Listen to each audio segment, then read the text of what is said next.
The European Union has for the first time authorized the confiscation of Russian assets. The 12th package of economic restrictions includes a mechanism for confiscation of frozen funds belonging to sub-sanctioned legal entities and individuals. Brussels allowed the money to be sent to European companies, from which Moscow has taken away property on the territory of the aggressor country. The Russian authorities first seized assets from entrepreneurs from so-called unfriendly countries on December 19th. Putin signed decrees depriving Germany's Wintershall and Austria's OMV of their stakes in joint ventures with Gazprom engaged in the development of the Yuzhno-Russkoye field and the Chimov deposits of the Urengoy field. All rights and obligations of the joint ventures will be transferred to limited liability companies created by the government, in which Sogaz and Gas Technologies have been offered to become co-owners, from the publication of the Russian edition of Forbes.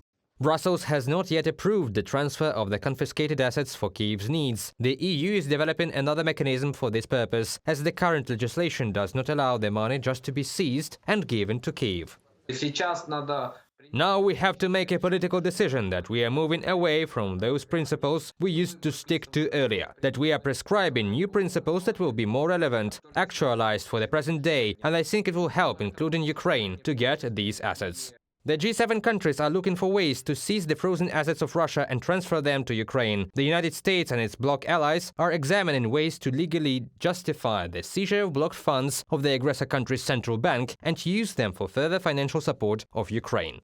Such an action would be considered a legitimate response to Russia's illegal invasion of Ukraine if carried out by states that suffered and especially suffered from its aggression. These could include Ukraine's allies who financed its economy and armed forces during the war, from the Financial Times citing a G7 document.